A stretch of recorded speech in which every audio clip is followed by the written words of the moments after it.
Hey guys, so I just wanted to make a video. I was just crying. I'm going to share just flashbacks I started having. As I said, I had a situation in my life where it was someone that, I met last year, and he said that he was in love with this girl from 10 years ago, or, he was still not over his ex, whatever. So I was like, you know what? I still like you. It's so easy to talk to you and all this stuff. So then I was just like, okay, fed up. I was like, no, I'm not gonna do this anymore. Like, I deserve better, right? Hey, Cindy. And so after a while, he still managed to, surprise me with a gift on Christmas, surprise me on my birthday. And it was kind of like something that I never experienced, especially from my dad. So I was like, oh, okay, he's doing a lot of things that, my dad never did for me, right? So it was kind of like this replacement. And so he tried to come back as a friend, but, every single time I'd be like, okay, I don't know. Because, there were times I was like, I feel like I'm being manipulated. And, it's like I would feel, close to him. And then all of a sudden, I wouldn't talk to him for, a month, right? So whenever, in the beginning, when I expressed how I felt to him via, these little voice chats, he basically stopped responding, and I miss you too didn't talk to me for 1 whole month. And I was like, okay, this person, hey, Nicholas. I was like, honestly, this person is unpredictable, and, he just does not know how to, face his emotions, right? So the reason I was crying was I finally got to the point where it's okay, you just want friendship, and I don't want just friendship. So the only way is just to not see you, even as a friend. Because honestly, he kept popping back into my life, and he's like, you just want to get rid of me. It's no, I don't want to just get rid of you. I love you as a friend, and I love you as a potential partner, but you don't see a future. So I can't keep putting myself in a position where I'm constantly getting hurt and feeling like unworthy of love, or not good enough, or whatever. And I was in the shower just now, and I started crying, and it was this realization of oh my God, he's just like my dad. How is he just like my dad? My dad, I remember before 8, my parents were already separated, so he would come back here and there to bring, toys or to take us shopping. And it was very unpredictable. But every time he showed up, we were happy because we're just happy to see you. Doesn't matter that you didn't, you weren't there for us most of our life. It's just the fact that you're here once, and we're happy with you. And so it's when I turned 18, so I didn't see him for 10 years. And when I turned 18, I started visiting him once every 2-3 years. And when I would visit him, he would disappear for 3 days. He would disappear for 7 days. And it was very unpredictable, no communication. I had no idea where he went.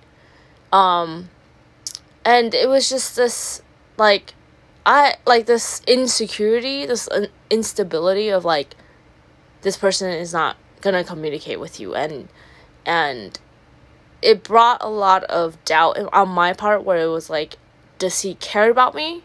Does he love me?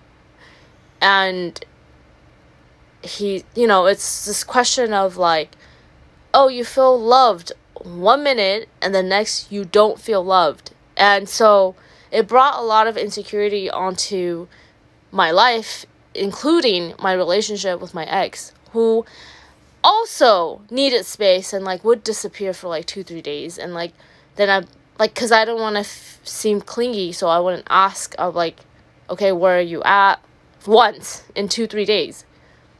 And he would come back and he would say oh, I just needed space. And it's dude, man, if you need fucking space, don't get into a relationship. Why did you ask me to be exclusive with you?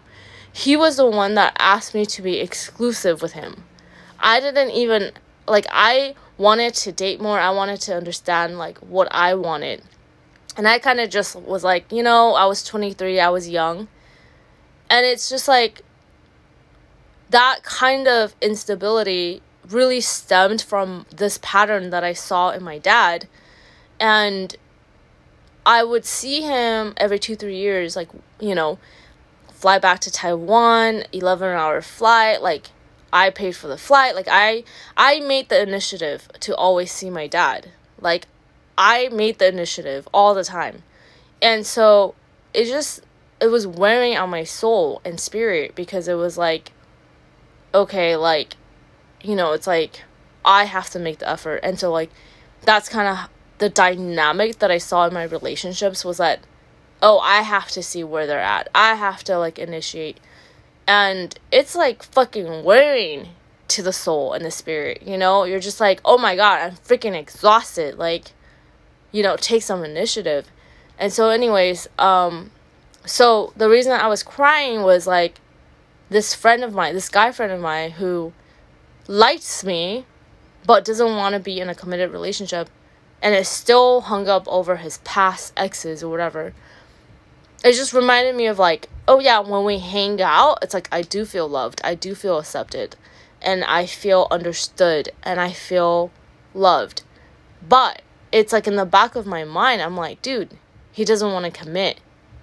And he thinks that I should be okay with a friendship, and I can't, because what I want is a freaking relationship with someone, you know, and I don't need to be treated like a girlfriend that's not a girlfriend.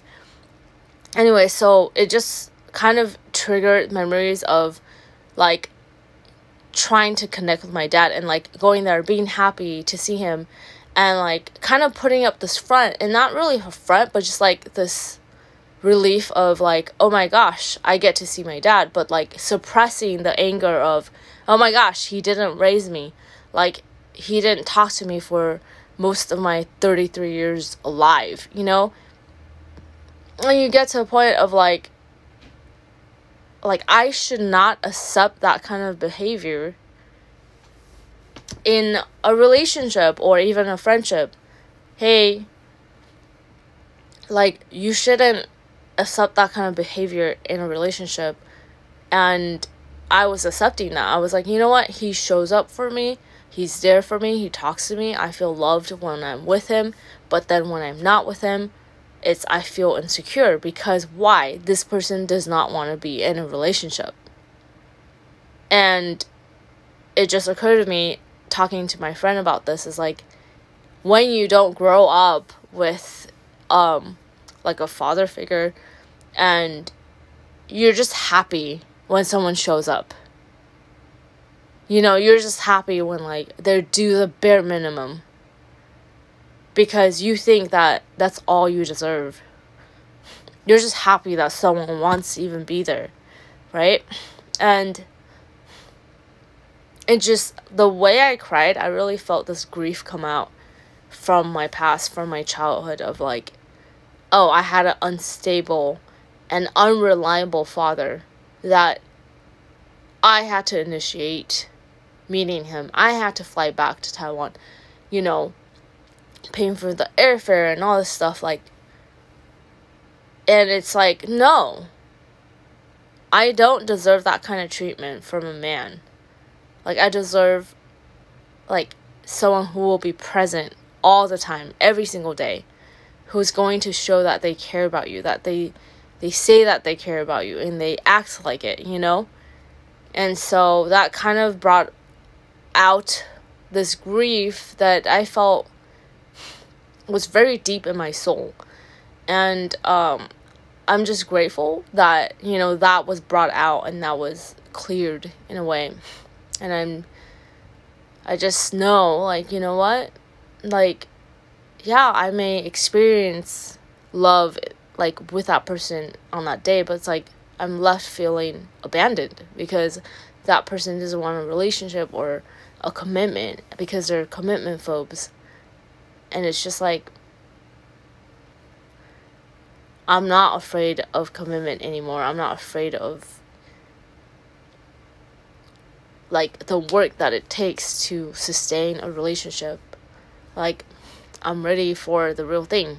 So anyways, just wanted to share that with you. God bless. Bye.